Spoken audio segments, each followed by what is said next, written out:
30 ліпеня 2007 года зборная Беларусі по футболу займела самага дасведчанага трэнера ў сваёй гісторыі. У нацыянальнай камандзе ён шмат чаго змяніў. І нягледзячы на адсутнасць значных вынікаў, часам каманда паказвала вельмі файны ўзровень гульні. Але які кар'ерны шлях прайшоў немец да працы ў сінявокай? Вітаю, сябры! Вы на канале Фергі Тайм. І сённяшні выпуск будзе прысвечаны кар'еры ураджэнца Саксоніі да таго часу, як ён узначаліў зборную Беларусі. А калі хочаце пабачыць выпуск аб працы нямецкага спецыяліста ў Беларусі, пішыце аб гэтым у каментарах. А пачнем мы гэты выпуск з віктарыны, дзеля якой славутасці Беларусі з самага ранку ехаў Бернштайн, каб яе наведаць. Варыянты адказаў. Варыянт А – Брэсцкая крэпасць. Варыянт Б – музей Марка Шагала ў Віцебску. Варыянт В – замак Баторыя ў Горадні.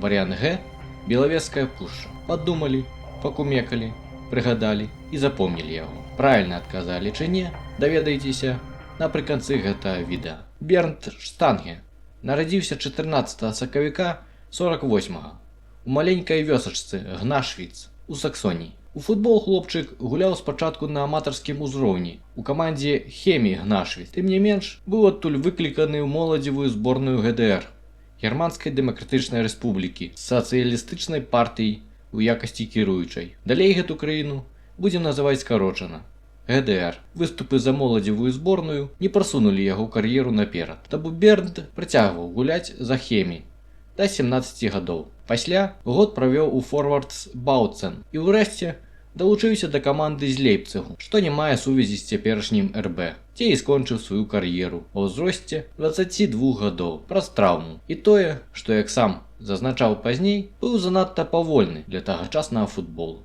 Тады ж атрымаў дыплом як трэнер ва ўніверсітэце фізічнай культуры у тым жа Лейпцыгу. Трэнерская кар'ера пачалася з моладзевай каманды клубу Карл Цейс Йена, а ўжо праз год, у 71-м, ён стаў памочнікам галоўнага трэнера асноўнай каманды Ханса Меера. Пазней Меер прыгадваў, што Штанге быў сарамлівым, сціплым хлопчыкам, але хутка пераглядзеў сваё меркаванне адносна яго, бо саксонец добра спалучаў тэорыю з практыкай і выдатна працаваў з моладдзю, разумеючы яе патрэбы і праблемы. На той момант Карл Цейс быў адным з топавых клубаў Оберлігі ўсходняй Нямецчыны і заставаўся адным з асноўных канкурэнтаў дамінуючага дрэздзенскага Дынама. Штанге ў якасці памочніка трэнера клуб за 7 гадоў тройчы ставаў другім па выніках чэмпіянату. І хоць выйграць лігу яны так і не змаглі, але двойчы ўзялі кубак ГДР, а ў 78-м выйшлі ў 1/8 Кубка УЕФА. Тады ж, у 78-м годзе, Штанге пераходзіць да працы ў футбольную федэрацыю, дзе трэнуе розныя моладзевыя каманды ГДР. Пазней стае памочнікам трэнера зборнай ГДР і пасля звальнення Георга Бушнера часова стае на яго пасадзе, дзе перамагае Мальту з рахункам 5-1.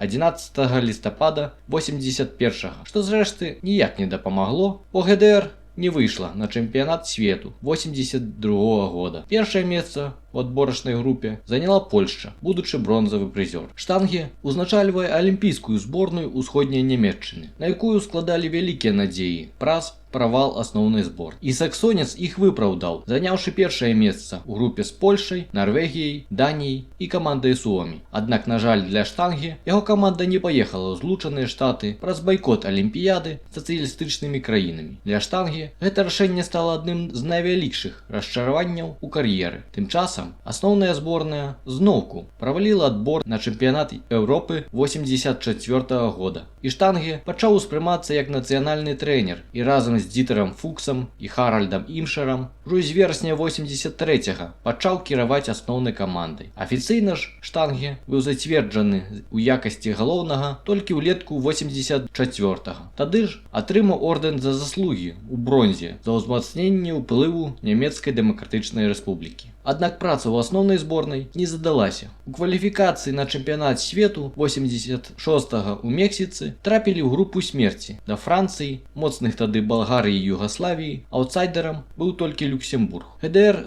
заняла толькі трэцяе месца, атрымаўшы 3 паразы ад Францыі, Югаславіі і Балгарыі. На наступны міжнародны турнір, што мусіў адбыцца ў заходняй Нямецчыне, з групай зноўку не пашанціла, бо супернікамі былі дзеючыя чэмпіёны Еўропы, французы і зборная СССР. Каманда штангі нават абыграла французаў, аднак толькі одно ачко у гульнях з савецкай камандай і нічыя з французамі ды Нарвегіяй прынеслі чарговую няўдачу ў кваліфікацыі для ГДР, што стала ўжо 6-й запар няўдалай спробай патрапіць на чэмпіянаты свету і Еўропы. Хоць раней, у 74-м, на чэмпіянаце свету яны нават абыгралі заходнюю Нямецчыну у нічога не вырашаючай гульні групавога этапу. Новыя рэаліі пазначыліся не толькі на эканоміцы краіны, але і на спорце. Тым не менш, штангі і яго памочнік Ірмшер захавалі свае пасады да кваліфікацыі на чэмпіянат свету ў Італіі. Аднак і там усё скончылася правалам. У першай гульні толькі на 89-й хвіліне была забяспечана перамога супраць Ісландыі 2-0. А ўжо ў наступнай гульні каманда прайграла Турцыі з лікам 1-3 у Стамбуле 30 лістапада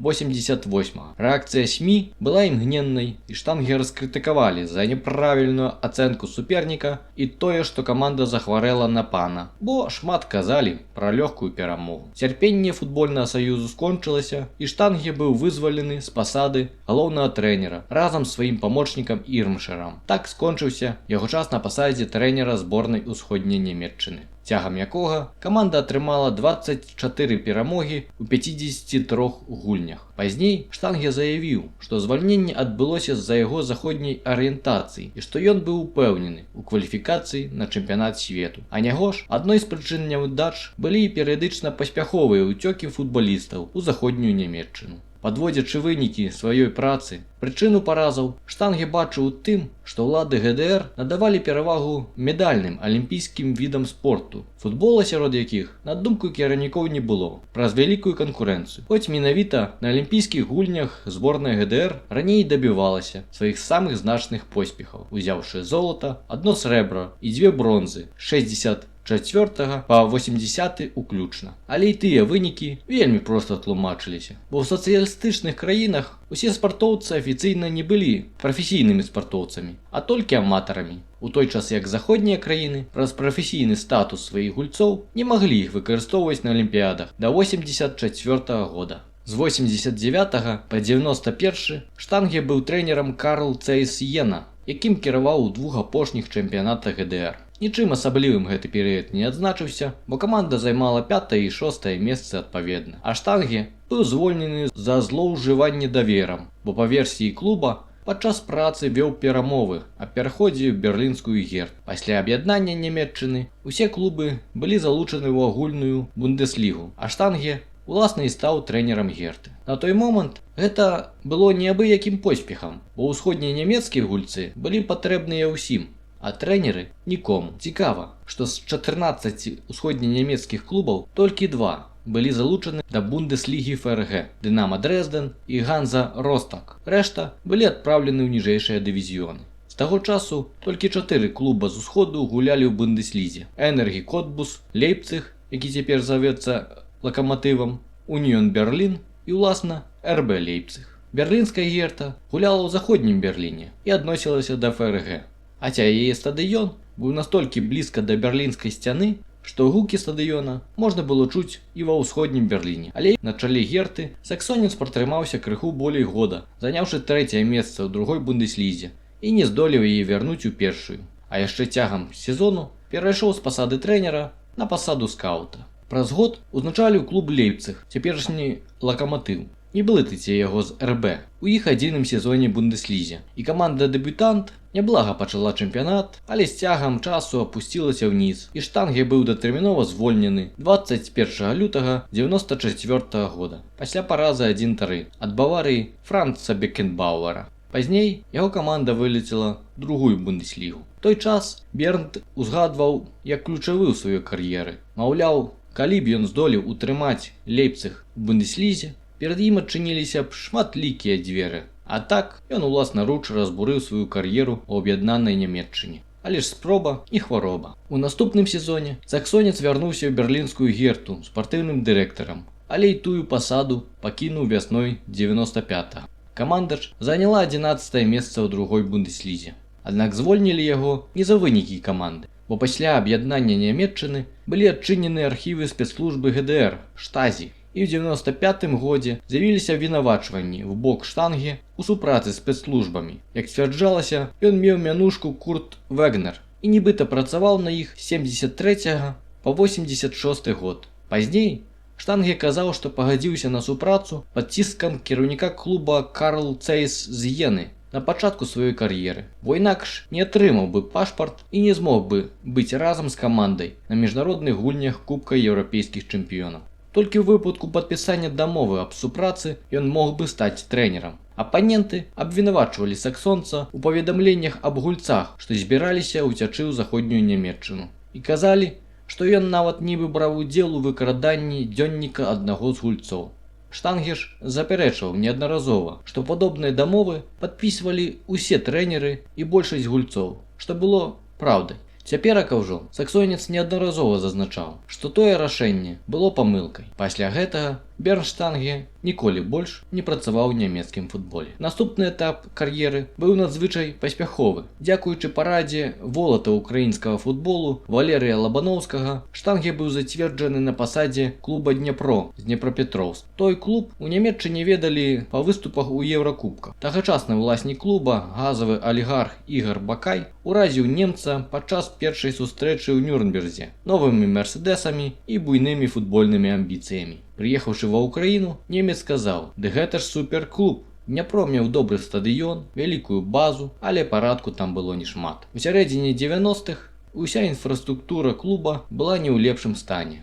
Па ўласных успамінах Штанге на базе не было аўтаматычнага паліву поля. Гэтым уручную займаліся бабулі. Так ён называў сталых жанчын, супрацоўніц клубу. Калі саксонец тое бачыў, то сказаў, што прывязе з Нямецчыны неабходнае абсталяванне. Бабулькі яго папрасілі таго не рабіць, бо яны застануцца без працы. Саксонец іх паслухаў, і яны працягвалі паліваць поле сваімі рукамі. Штанге у той час наладжваў працэсы ва ўкраінскім клубе і часам быў нават болей адміністратарам, чымся трэнерам. Тады ж у клубе, як кажуць, з'явілася і першая газонакасілка. Ён купіў гульцам пральныя машыны на базу, каб тыя не мылі форму ўласнаруч. У працы з футбалістамі ён надаваў увагу кожнай дробязі. За спазненне на некалькі хвілін альбо неахайна запраўленую форму даваў штраф, але пакаранні былі хутчэй метадам выхавання, бо надта былі ўжо маленькімі. Напрыклад, у $1.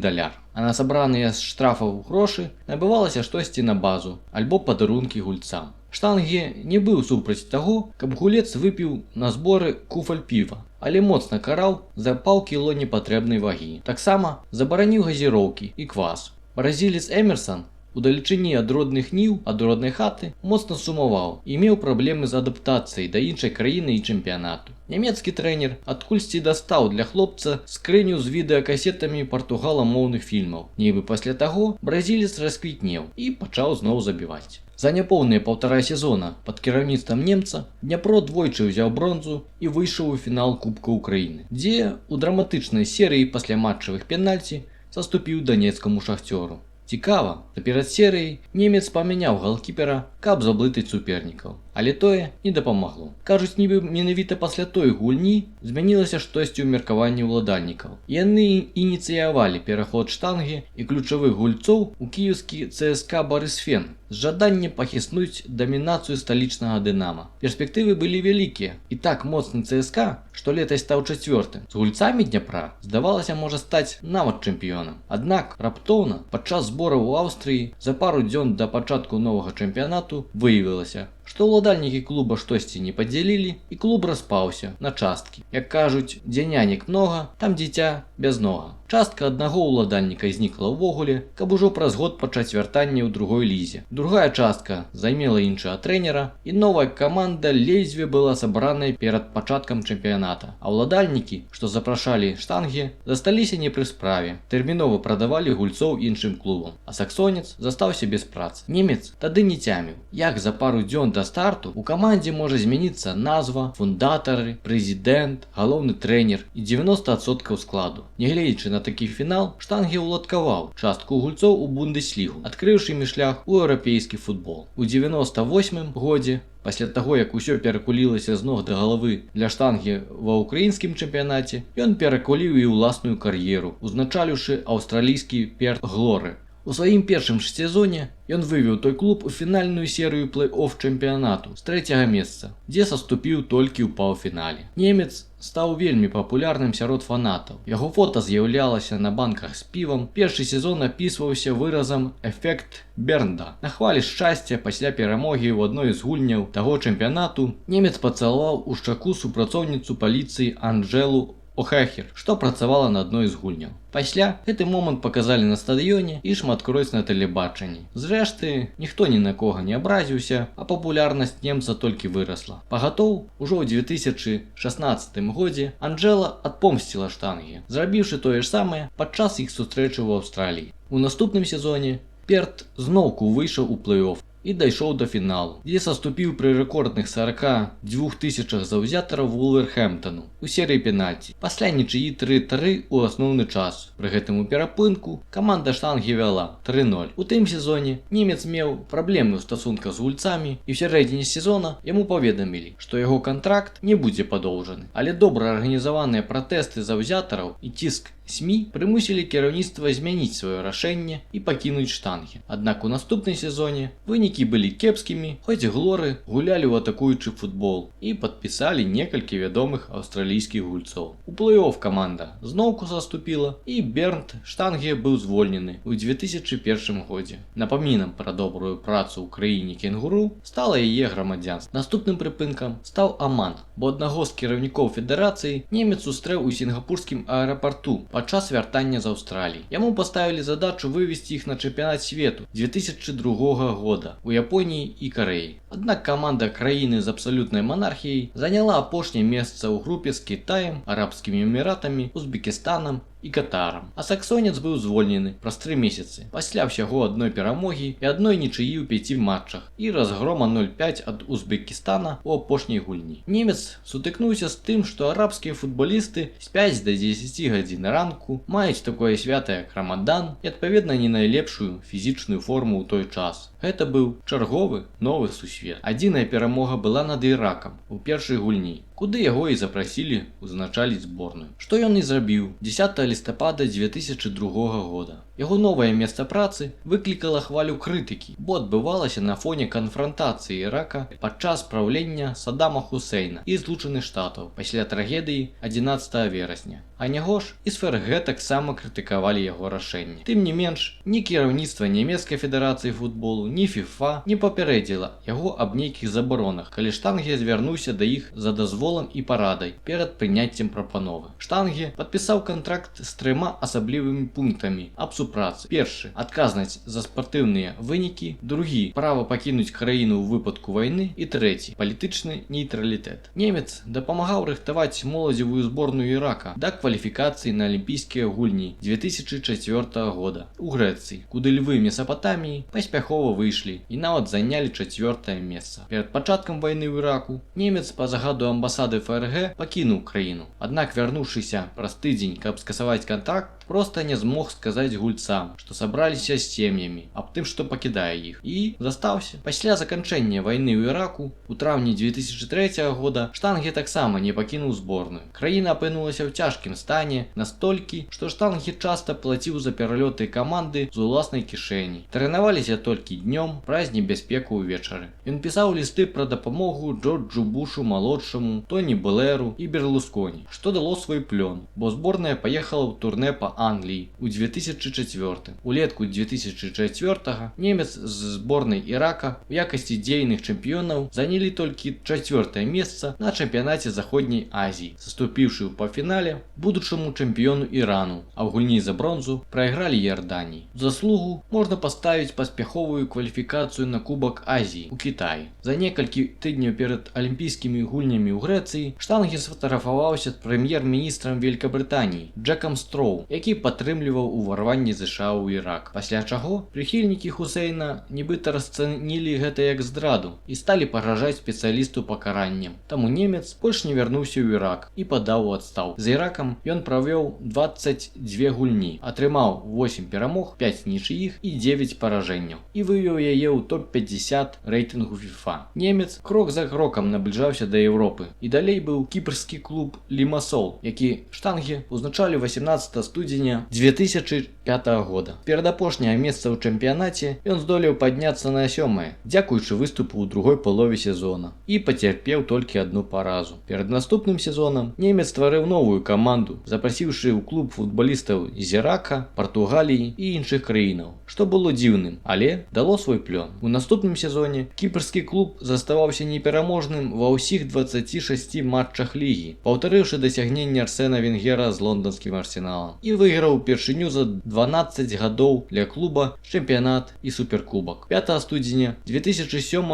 года штанге падаў у адстаўку са сваёй пасады. Пасля таго, як яго заўсёдны калега Харальд Ірмшер быў звольнены па фінансавых прычынах, клуб вырашыў ашчадзіць свае грошы на яго зароб. Таксама і вынікі на той момант былі кепскімі. Лімасол страціў шансы на чэмпіёнства, ды і не паказваў добрай гульні. Наступным прыпынкам быў Менск, Рэспубліка Беларусь. А цяпер вернемся да віктарыны. Тож, у які горад і дзеля якой славутасці Беларусі з самага ранку ехаў Бернд Штанге, каб яе наведаць. Брэсцкая крэпасць ёсць ва ўспамінах Штанге. Ён там быў, і яна яго ўразіла, асабліва помнік Смага. Горадню немец наведваў падчас гульні з Андоррай, але пра замак Баторыя нічога не казаў. З Белавежскай пушчай немца і зборную звязвае запланаваная падрыхтоўка да гульні з Казахстанам, якую мне пашанціла наведаць. Тады на амаль 10-тысячным берасцейскім стадыёне зборная разнесла без пытанняў Казахстан 4-0. А правільны варыянт Б. Музей Марка Шагала ў Віцебску. Немец сапраўды згадваў, што адмыслова выязджаў загадзя, каб наведаць музей нашага славутага земляка. На жаль, фота з яго тагачаснай вандроўкі знайсці не атрымалася, але выглядаць гэта магло прыкладна так. Сябры, я дзякую тым, хто даглядзеў гэты выпуск да канца. Напішыце гневны каментар пад гэтым відэа. Мне вельмі важна пачуць вашае меркаванне і даведацца, якія тэмы вас цікавяць для наступных выпускаў. Ну а пакуль.